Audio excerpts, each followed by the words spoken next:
বিসমিল্লাহির রহমানির রহিম। প্রিয় দেশবাসী, শিশু, কিশোর কিশোরী, তরুণ তরুণী, ছাত্রছাত্রী, নারী পুরুষ, নবীন প্রবীণ সবাইকে আমার সালাম জানাচ্ছি। আসসালামু আলাইকুম। গত বছর আগস্ট মাসে জুলাই গণ অভ্যুত্থানের শক্তি বলে আমরা অন্তর্বর্তী সরকার গঠন করেছিলাম। এরপর আমরা এখন আমাদের মেয়াদে একটি অত্যন্ত গুরুত্বপূর্ণ সন্ধিক্ষণে উপনীত হয়েছি। আমাদের সরকারের উপর ন্যস্ত দায়িত্ব ছিল মূলত তিনটি: হত্যাকাণ্ডের বিচার করা, একটি জবাবদিহিমূলক ও কার্যকর গণতান্ত্রিক ব্যবস্থায় উত্তরণের জন্য প্রয়োজনীয় সংস্কারের আয়োজন করা এবং সুষ্ঠু নির্বাচনের মাধ্যমে নির্বাচিত সরকারের কাছে ক্ষমতা হস্তান্তর করা। আমরা জুলাই গণ অভ্যুত্থানকালে তৎকালীন ফ্যাসিস্ট সরকারের নির্দেশে সংগঠিত হত্যাকাণ্ডের বিচার কাজ এগিয়ে নিয়ে যাচ্ছি। এই বিচারের উদ্দেশ্যে গঠিত আন্তর্জাতিক অপরাধ ট্রাইব্যুনাল তাদের প্রথম রায় শীঘ্রই দিতে যাচ্ছে। ট্রাইব্যুনালে আরও কয়েকটি মামলার বিচার চূড়ান্ত পর্যায়ে রয়েছে। সাধারণ ফৌজদারি আদালতগুলোতেও জুলাই হত্যাকাণ্ড সম্পর্কিত কিছু বিচার কাজ শুরু হয়েছে। আমরা একই সাথে দেশের ইতিহাসে প্রথমবারের মতো গুমের মতো নৃশংস অপরাধের বিচার কাজ শুরু করেছি। আমি আনন্দের সঙ্গে আপনাদের জানাতে চাই যে সংস্কারের ক্ষেত্রেও আমরা ব্যাপক অগ্রগতি অর্জন করেছি।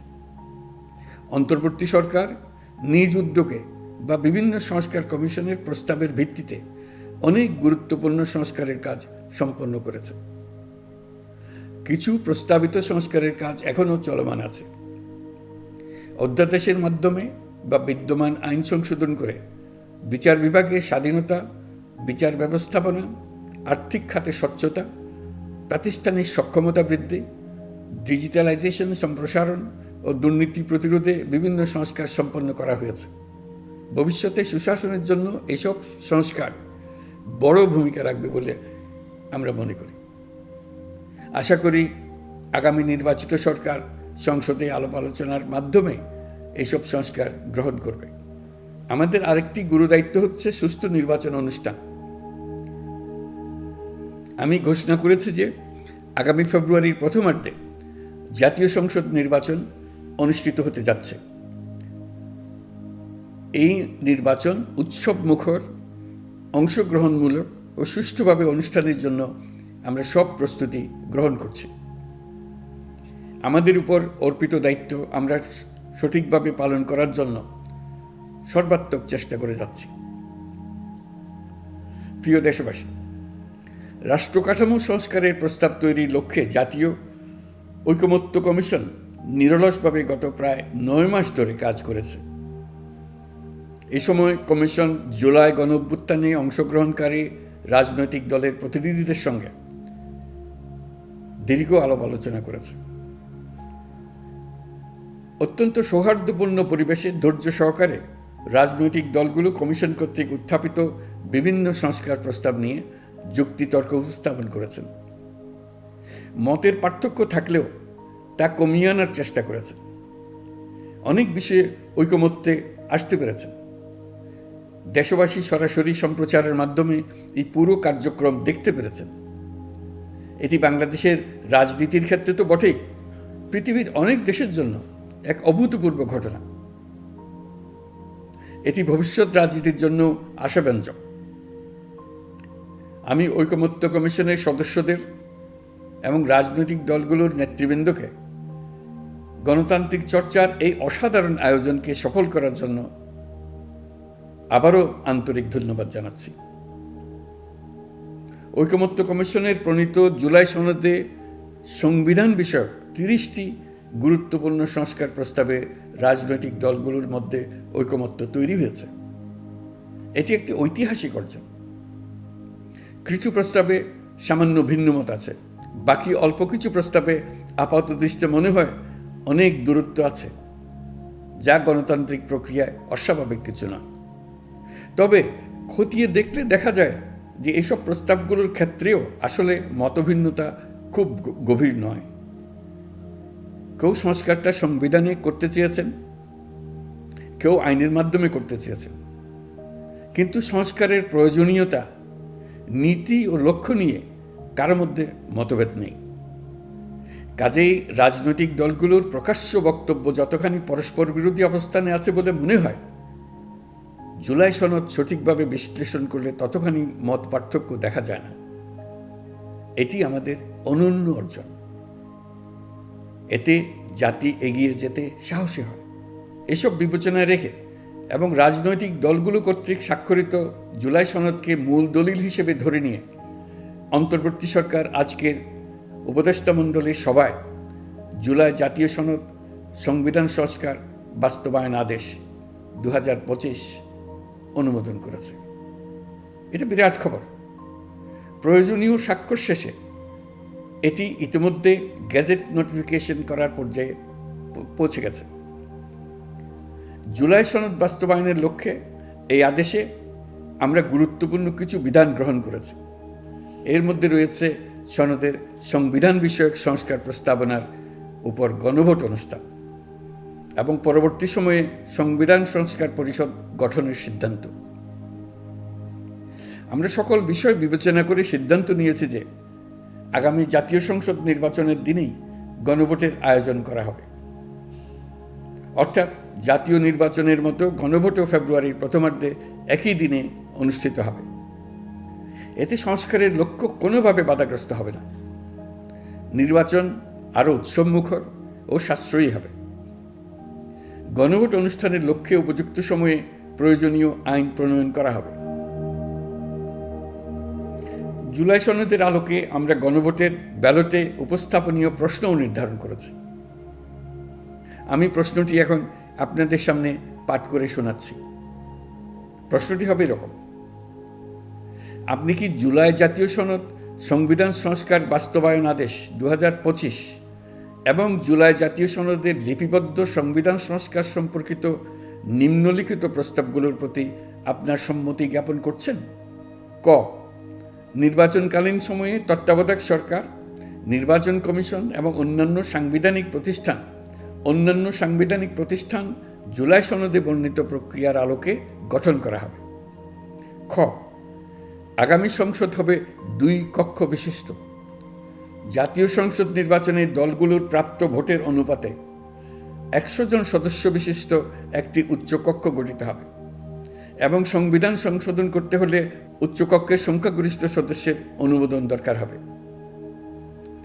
গ, সংসদে নারীর প্রতিনিধি বৃদ্ধি, বিরোধী দল থেকে ডেপুটি স্পিকার ও সংসদীয় কমিটির সভাপতি নির্বাচন, প্রধানমন্ত্রীর মেয়াদ সীমিতকরণ, রাষ্ট্রপতির ক্ষমতা বৃদ্ধি, মৌলিক অধিকার সম্প্রসারণ, বিচার বিভাগের স্বাধীনতা ও স্থানীয় সরকার সহ বিভিন্ন বিষয়ে যে 30টি প্রস্তাবে জুলাই জাতীয় সনদে রাজনৈতিক দলগুলোর ঐকমত্য হয়েছে, সেগুলো বাস্তবায়নে আগামী নির্বাচনে বিজয়ী দলগুলো বাধ্য থাকবে।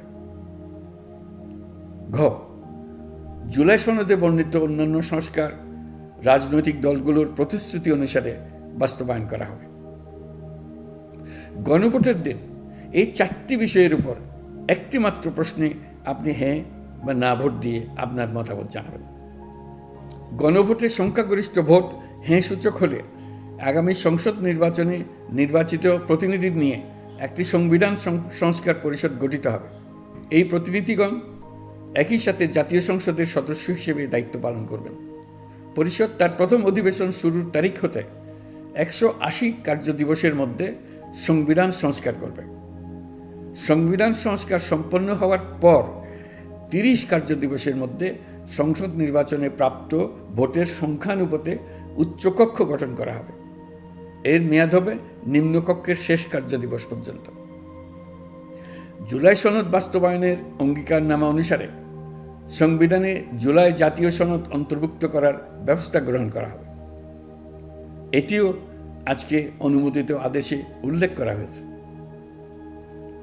প্রিয় দেশবাসী, অভ্যুত্থানের পর দায়িত্ব গ্রহণ করে অর্থনীতিকে গভীর গহ্বর থেকে উদ্ধার করা ছিল আমাদের জন্য একটা বিরাট চ্যালেঞ্জ। গত 15 মাসে আমরা সেই চ্যালেঞ্জ উতরাতে সক্ষম হয়েছে। রপ্তানি, বৈদেশিক বিনিয়োগ ও রিজার্ভ সহ অর্থনীতির সবগুলো সূচকে দেশ ইতিবাচক ধারায় ফিরেছে। লুট হয়ে যাওয়া ব্যাংকিং খাত ইতিমধ্যে ঘুরে দাঁড়িয়েছে, মানুষের আস্থা ফিরে এসছে। ব্যাংকিং খাতকে আরও শক্তিশালী করতে নানামুখী পদক্ষেপ চলমান রয়েছে। অভ্যুত্থান পরবর্তী সময়ে বিভিন্ন দেশের বৈদেশিক বিনিয়োগ হ্রাস পেলেও বাংলাদেশে গণ অভ্যুত্থান পরবর্তী প্রথম বছরে বৈদেশিক প্রত্যক্ষ বিনিয়োগ অর্থাৎ এফডিআই 19.13% বৃদ্ধি পেয়েছে। এটি বৈশ্বিক প্রবণতার বিপরীতে এক অনন্য অর্থনৈতিক দৃষ্টান্ত স্থাপন করেছে। আগামী সপ্তাহে ডেনমার্ক ভিত্তিক মায়ার্স গ্রুপের মালিকানাধীন এপিএম টার্মিনালস বিভি এর সঙ্গে লালদিয়া কন্টেইনার টার্মিনাল প্রকল্পে 30 বছরের কনসেশন চুক্তি স্বাক্ষর হতে যাচ্ছে। এই চুক্তির আওতায় ইউরোপীয় এই কোম্পানি $550 মিলিয়ন বিনিয়োগ করবে। এটি এই যাবৎকালে বাংলাদেশে ইউরোপের সর্বোচ্চ একক বিনিয়োগ। লালদিয়া হবে দেশের প্রথম বিশ্বমানের গ্রিন পোর্ট। প্রিয় দেশবাসী, প্রায় 1.5 যুগ ধরে আমাদের জনগণ ভোটাধিকার থেকে বঞ্চিত ছিলেন। তারা আজ আসন্ন নির্বাচনে তাদের ভোটাধিকার প্রয়োগ করার জন্য উন্মুখ হয়ে আছেন। আগামী ফেব্রুয়ারিতে সুষ্ঠু নির্বাচন অনুষ্ঠানের বিষয়ে অভ্যুত্থানের সপক্ষে রাজনৈতিক দলগুলোকে অবশ্যই ঐক্যবদ্ধ থাকতে হবে। তা না হলে জাতি এক মহাবিপদের সম্মুখীন হবে। এই সম্পর্কে আমি আগেও একাধিকবার আমার আশঙ্কা প্রকাশ করেছি। ফ্যাসিবাদের বিরুদ্ধে 2024 জুলাইয়ে মৃত্যুর মুখোমুখি শির উঁচু করে দাঁড়িয়ে দেশবাসী যে ঐক্য গড়ে তুলেছিল, আমরা জীবিতরা যেন অল্প স্বল্প ভিন্নমত ও লঘু বিবাদে জড়িয়ে তার মর্যাদা ক্ষুণ্ণ না করি। 133 শিশু, শত শত তরুণ তরুণী, নারী পুরুষের মৃত্যু, হাজার হাজার মানুষের অঙ্গহানির যে আত্মত্যাগ, সেটিকে আমাদের সম্মান জানাতেই হবে। দেশের আপামর জনগণ সামান্য যা চায় তা হচ্ছে এই অগণিত হতাহতের স্মৃতির প্রতি শ্রদ্ধা জানিয়ে আমরা সবাই যেন ভিন্ন মতের প্রতি সহিষ্ণুতা দেখাই, দলীয় স্বার্থ অতিক্রম করে সম্মিলিত আকাঙ্ক্ষা ও জাতীয় চাওয়াকে ঊর্ধ্বে তুলে ধরি। তাই আমি আশা করি আমাদের এই সিদ্ধান্ত জাতির বৃহত্তর স্বার্থে রাজনৈতিক দলগুলো মেনে নেবে। একটি উৎসবমুখর জাতীয় নির্বাচনের দিকে জাতি এগিয়ে যাবে। এর মাধ্যমে আমরা নতুন বাংলাদেশে প্রবেশ করব। আমরা নতুন বাংলাদেশ গড়ার দ্বার প্রান্তে এসে পৌঁছলাম। মহান আল্লাহ আমাদের সহায় হন। আমাদের আশা মহান আল্লাহ পূরণ করুন। আল্লাহ হাফেজ। সবাইকে ধন্যবাদ।